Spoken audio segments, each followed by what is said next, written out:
Olá, este é o programa Passando a Régua no mês de julho. Agora a gente vai saber com o Rodrigo Constantino as avaliações dele sobre a política brasileira e também a economia, as notícias, enfim, que movimentaram o 7º mês do ano de 2019. Dessa vez eu não estou falando online com o Rodrigo Constantino, ele está aqui no estúdio da Gazeta do Povo em Curitiba. Um prazer te receber aqui, Rodrigo. Obrigada. Nada, eu que agradeço. A gente pode dizer que foi o mês dos hackers, porque o mês passado a gente chegou à conclusão que era o mês do Intercept, em função das primeiras divulgações, daquelas conversas entre o atual ministro Sérgio Moro e os procuradores. Exato. Esse mês definitivamente foi o mês dos hackers. Exato. Cada mês, a gente, uma divisão obviamente arbitrária, mas cada mês eu acho que tem sempre um tema que acabou predominando. E realmente, a gente conversou no mês passado, a história toda dos vazamentos, do vaza-jato, do The Intercept, era o que estava pautando o debate na mídia. E aí, de repente, dá uma reviravolta, não muito inesperada, acredito eu, para alguns, que mostra o que era, de fato, a notícia naquela época. O vazamento em si, a invasão criminosa do telefone e da conversa privada de autoridades. Então, com a prisão daqueles envolvidos, né, e bandidos comuns, vale notar, né?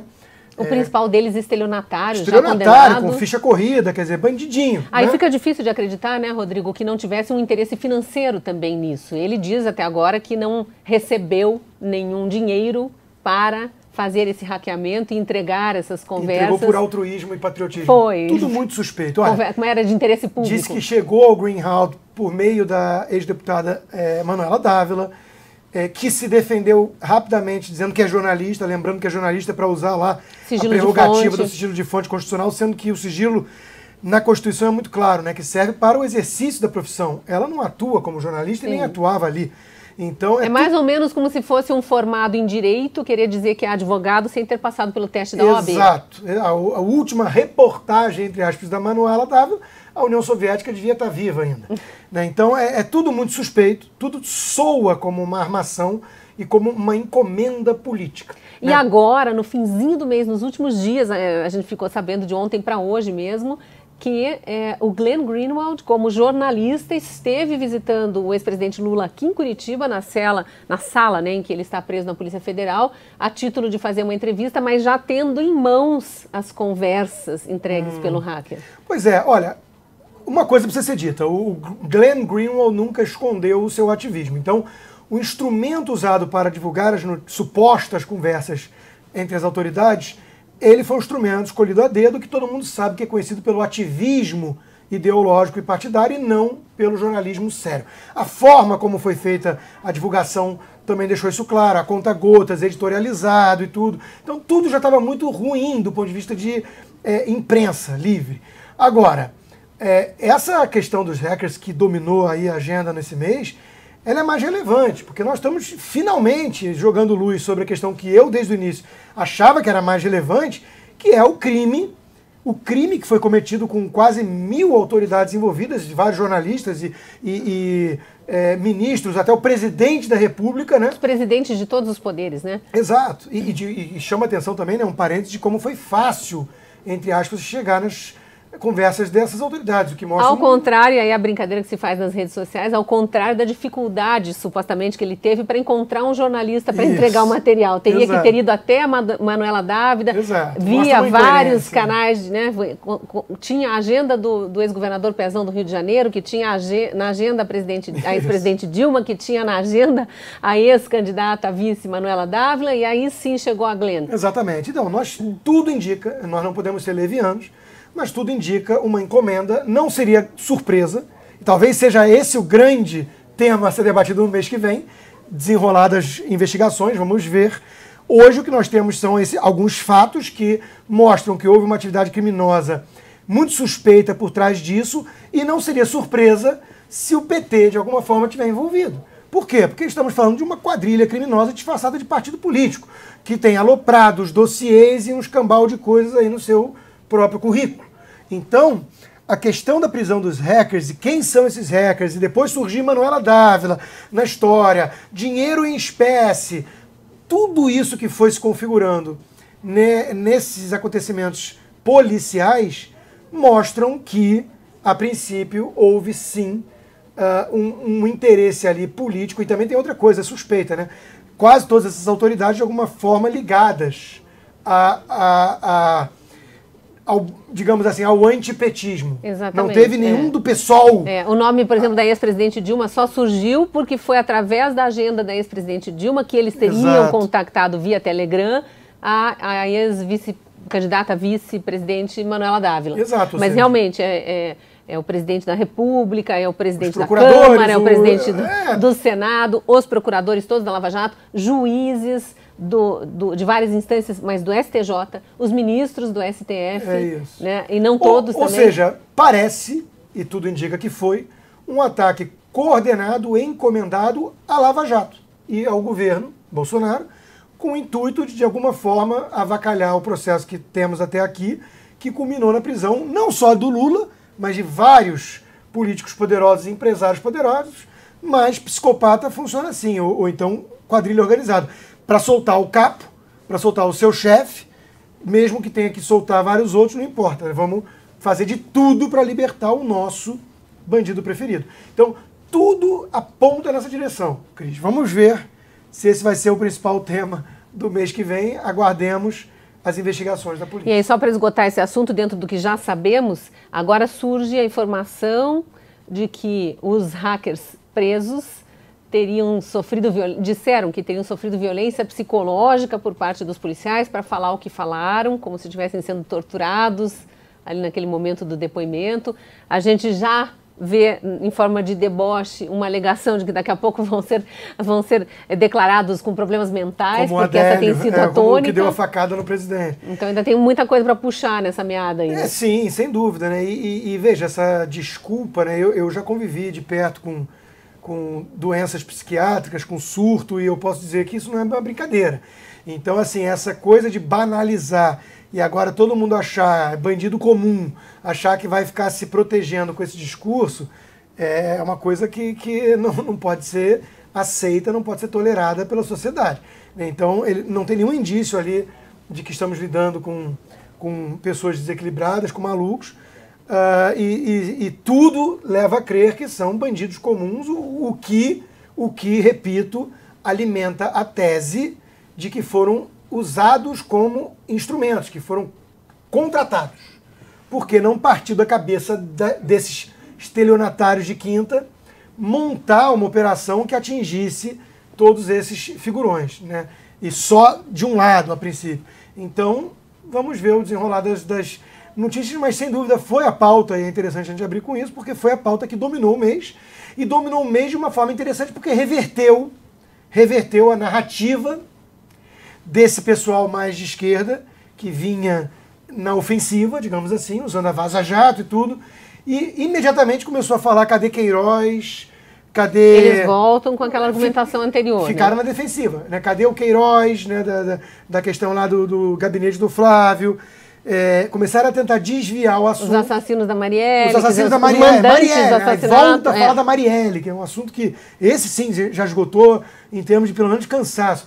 E aí começaram agora, teve o negócio do voo do helicóptero pro casamento do Eduardo. Não sei nem se você tinha separado isso pra gente falar ou não, mas claro que é um ponto que incomoda, porque é anti-republicano, o presidente tem que dar o exemplo, tem que vir de cima o exemplo, não pode banalizar isso, não é que nem, senão é que nem o Cabral, que nem o Lula, então qual é a diferença? Podemos usar a república, que quer dizer coisa pública, é a mesma como história coisa nossa. Do caso Queiroz que você citou aí, que também não é que os, digamos assim, os apoiadores da política atual, né, da República, do governo Bolsonaro, apoiem que Flávio Bolsonaro pratique, enfim, desvio de verba de funcionários de gabinete via Queiroz, se é que foi isso realmente que aconteceu. Né? Isso precisa ser investigado também. Claro que precisa, a imensa maioria do lado que ficou conhecido como a direita ou a nova direita, pede isso, e se for culpado, que seja punido e dane-se. O problema é que tem uma ala mais barulhenta, principalmente nas redes sociais, mais ativa, né? A militância engajada mesmo, esses passam pano em tudo que o presidente faz. E aí você tem que falar o seguinte, olha, eu entendo que pode ser uma tática de desviar o foco e a atenção e jogar o holofote para outra coisa, eu entendo tudo isso. Eu entendo que a mídia possa muitas vezes dar uma atenção demasiada a certos assuntos que colocam o presidente numa luz negativa, enquanto que não fazem o mesmo do outro lado. Eu entendo tudo isso. Mas veja, nós não somos torcida organizada de futebol. O presidente levar os familiares no helicóptero oficial, foi carona, ele já ia, eram 2 helicópteros, tinha que ir. Não pega bem, é errado. O presidente falar em relação ao presidente da OAB, que o pai dele sumiu e ele sabe como, se quiser conta, e depois debochar e dar uma resposta, depois que foi pressionado, inclusive com a ameaça de irem ao STF, sobre ele ter uma informação privilegiada. Sim. E gravar uma live cortando o cabelo e desmerecer. O sujeito pode ser comunista? OAB eu chamo de Ordem dos Advogados Bolivarianos. O cara pode ser defensor do PT? Pode. O cara pode ter feito declarações sobre o Moro há pouco tempo, inaceitáveis? Fez. Mas... É um ser humano não que ficou órfão. E isso diz muito mais sobre o presidente do que sobre o alvo. É isso que as pessoas têm que entender. Então tem uma turma que passa pano em tudo, não aceita nenhuma crítica e sem dúvida, fica sempre na defensiva. Então, por que eu estava falando que foi a notícia do mês e é importante a gente abrir com isso? Porque colocou o lado de lá, né, na defensiva. Então, eles é que estão agora tendo que falar, mas e o helicóptero? Mas e a Marielle? E o Queiroz? Quando eles estão assim, é porque eles sabem que o tiro de festim dele não deu certo. E eu já falava no mês passado isso, né, a gente falou sobre isso, sobre a Vaza Jato, e eu falei, a montanha pariu um rato. Ou seja, eu acho que há muito barulho por nada, não tem perícia, a fonte é questionável, e agora estamos vendo que a mesa virou e eles estão até mesmo com medo, talvez alguns ali, de serem presos, né? Vamos ver onde é que isso vai acabar. Eu tenho certeza que o assunto vai continuar com a gente pelo menos mais alguns meses. Aí tem 2 questões que eu acho que merecem comentário ainda dentro dos destaques do mês. Uma tem a ver com a narrativa da esquerda, que é mais uma que eles jogam toda vez que surge uma notícia, quase que levando para certeza de que foi realmente tudo encomendado, essa questão dos hackers, que é a indicação de Eduardo Bolsonaro para embaixador. Também a gente vê isso como um contra-ataque. Então tá, então a Manuela Dávida passou o telefone para o Glenn, mas o Bolsonaro está indicando o filho, assim, já botam tudo no mesmo balaio. É uma outra casca de banana que o presidente pisou aí, que ainda tá para... pisou, não, a esquerda vai usar, veja, é importante o próprio bolsonarismo entender que a imprensa, que a mídia mainstream não gosta dele. Há um preconceito, há um viés ideológico e uma antipatia natural. Então, vão pegar no pé dele. Agora, em parte, o que uma imprensa livre faz é pegar no pé de poder, de governante. É o trabalho do jornalista também. É o trabalho do jornalismo. Então, eu entendo que questionem ou critiquem excessos, duplo padrão, tudo isso é do jogo.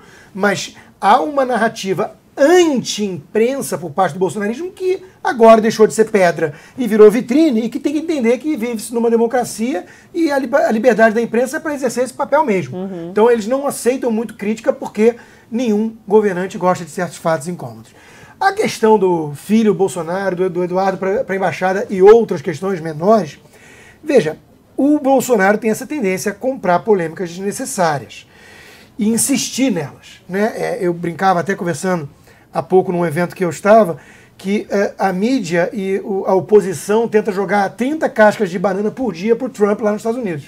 O Bolsonaro nem precisa disso, porque ele vê uma casca lá no outro lado da calçada, ele atravessa para escorregar sozinho. Então, o Bolsonaro, ele levanta bolas que são evidentes que serão cortadas. Então, o Carlos Bolsonaro, hoje na manhã, enquanto gravamos, colocou no Twitter esse desabafo, porque a imprensa só fica pegando no pé, e eu respondi, o vereador, muito ajudaria se vocês, família e núcleo bolsonarista, não ficassem o tempo todo dando munição para esses inimigos que querem já fazer de tudo para desviar o foco do crime deles, ou dos erros deles, e dos acertos do governo. Dos acertos também, porque o anúncio do Eduardo Bolsonaro embaixador, possível embaixador, foi no meio da votação da reforma da Previdência. Exato. Na semana em que estava sendo discutido. Por que nós estamos com essas pautas? Por que a gente fala do Eduardo Bolsonaro, do helicóptero, do não sei o quê, em vez de falar, por exemplo, do Tarcísio Gomes de Freitas, um baita de um ministro ou da liberação do FGTS. A liberação do FGTS, a equipe econômica do Paulo Guedes trabalhando e trabalhando e trabalhando por vários projetos de reformas decentes e liberais que o país precisa, das privatizações todas que vêm aí. Por quê? Porque o próprio presidente fica alimentando essas picuinhas e mantendo a militância engajada na rede social, que gera esse tipo de polêmica desnecessária. Aí vão falar, é fofoca. Não, mas é óbvio que isso vai dominar a pauta. Primeiro que há uma tendência natural do público adorar isso. O ser humano Ele quer o quê? O Coliseu. Não, ele quer o Coliseu, ele quer ver o circo pegar fogo, ele quer ver um time contra o outro, ele quer ver treta de internet. É isso que ele quer ver.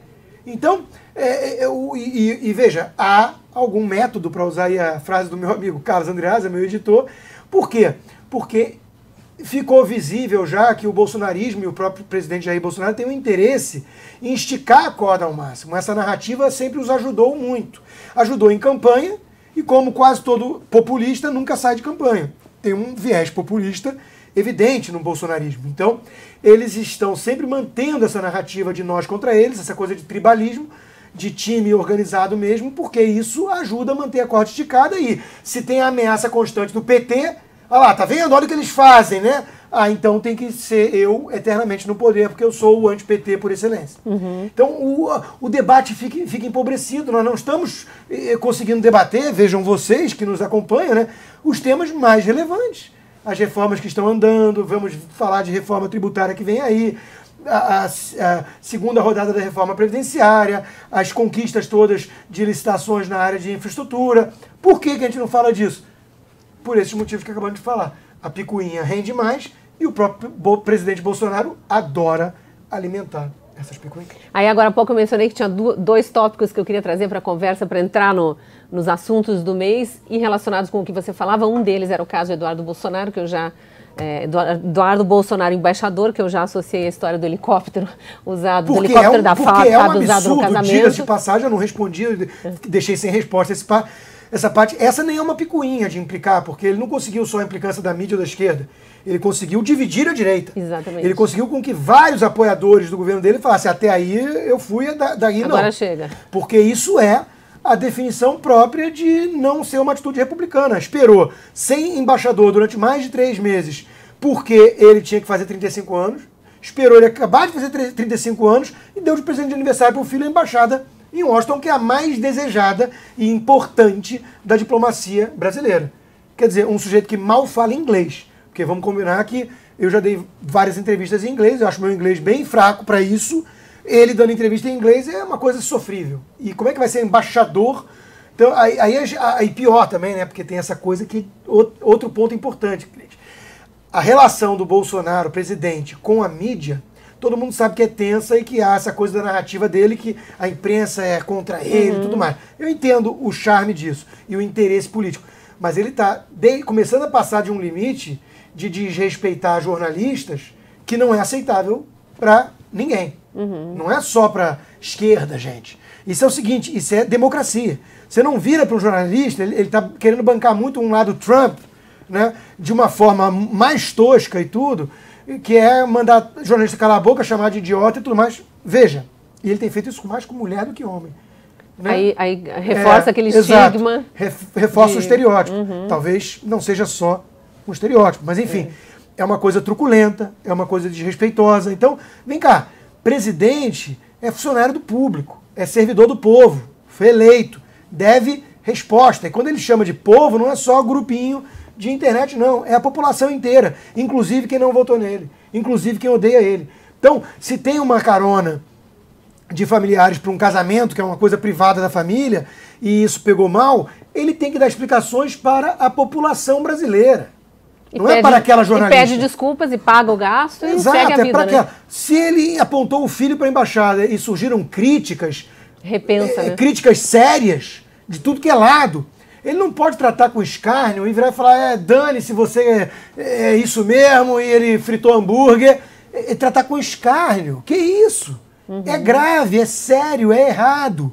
Então, essa postura do presidente está pegando muito mal e está conseguindo afastar apoiadores naturais, que estão, inclusive, muito felizes com outras alas do governo. E que é perigoso no momento que a gente vai entrar na segunda rodada de votação dessa reforma da Previdência, início da discussão da tributária. Mas aí, só para encerrar, a gente está com o programa bem no finzinho aqui, eu falei que eram 2 assuntos que me vieram à mente, que era esse do Eduardo Bolsonaro, e o outro é a portaria que o ministro Sérgio Moro divulgou, que foi assinada no meio dessa discussão toda, como ela fala naquele texto legal, genérico, de proibir pessoas perigosas de entrarem no país, já jogaram que era uma intenção de mandar o Glenn Greenwald embora do Brasil e tal, ainda que na portaria ficasse bem claro que é para atingir aqueles famosos Ronald Biggs, Cesare Battisti e tal, e esses hoje não entram mais no Brasil porque a lei não permite mais que o Brasil receba, eles são deportados de imediato graças a essa portaria. Exato. E o Glenn, por sua vez, está garantido no Brasil.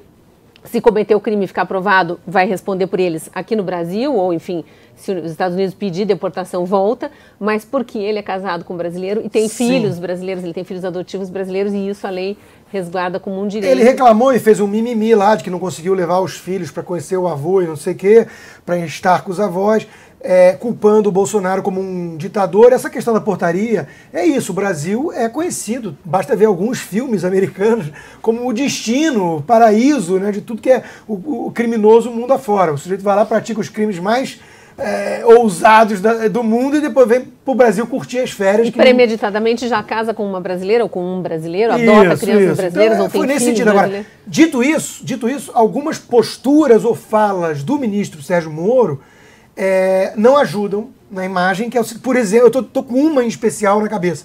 Por exemplo, quando ele vira e fala que aquelas conversas todas iam ser destruídas.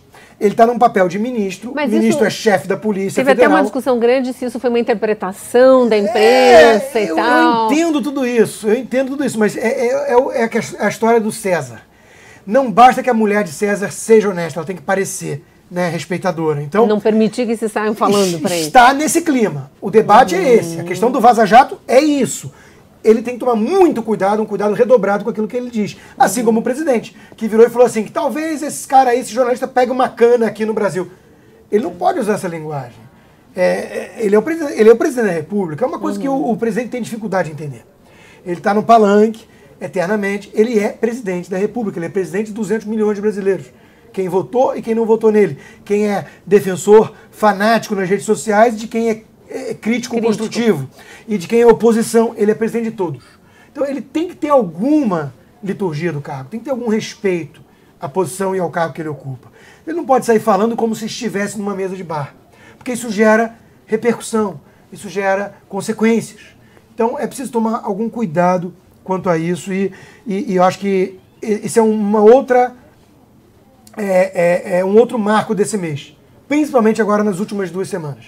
Ele intensificou, não se sabe direito os motivos, ele intensificou o grau de verborragia dele. Ele está falando mais besteira numa frequência mais acelerada e está dando mais pano para manga para toda essas polêmicas desnecessárias que ele cria. Ou está com um método por trás disso, ou está extremamente estressado. Pode ser um método, pode ser um método. Eu escutei de algumas fontes de que ele está muito obcecado com a questão do filho ser apontado e aceito para a embaixada americana.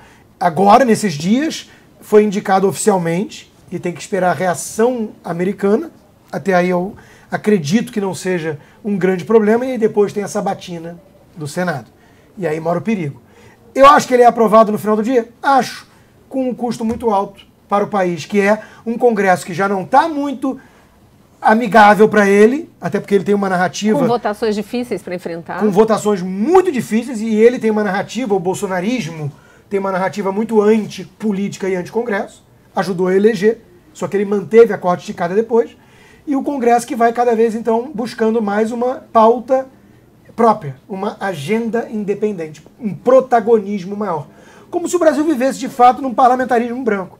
Então, isso vai gerar problemas para o presidente aprovar reformas que o executivo queira, e vai gerar problemas até mesmo eleitorais, se começar a ficar sendo percebido pela população que o Congresso está liderando, está tocando uma agenda própria, e uma agenda reformista, né, pró-país.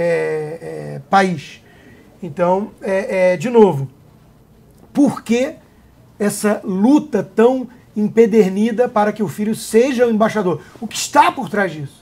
Nós temos que questionar isso, porque está tendo, pelo que tudo indica, um custo muito alto. Ajudou a rachar a direita, os senadores vão sabatinar e vão cobrar caro para aprovar numa época de reformas estruturais e delicadas. O Armínio Fraga chegou a analisar que a reforma tributária vai ser mais complexa do ponto de vista político do que foi e está sendo a previdenciária. Quer dizer, o que vem por aí? Né? E com uma economia que está melhorando, o número de desemprego melhorou um pouco, mais vagas foram criadas em não sei quanto tempo, mas ainda numa economia patinando. Um PIBinho que vai crescer menos de 1% esse ano e 13 milhões de desempregados, ou seja, o Brasil tem pressa. Esse foi o Passando a Régua do mês de julho. A gente, em agosto, com certeza vai ter um programa completamente diferente, porque o recesso parlamentar está terminando. O recesso judiciário, nem falamos da intriga Toffoli e COAF, que ainda vai provocar muita discussão agora na volta do recesso do Judiciário. Digamos que as polêmicas políticas não cabem em 30 minutos de conversa. Não cabem em 30 minutos e um mês é um espaço muito amplo de intrigas para a gente conseguir avaliar em meia hora. Mas foi uma tentativa de te dar também um panorama da análise política do Rodrigo Constantino sobre o mês de julho. Te esperamos, então, para o próximo mês, para esse programa Passando a Régua. Agradeço o Rodrigo Constantino pela visita à redação. Um prazer. Próximo mês a gente conversa online. Isso aí.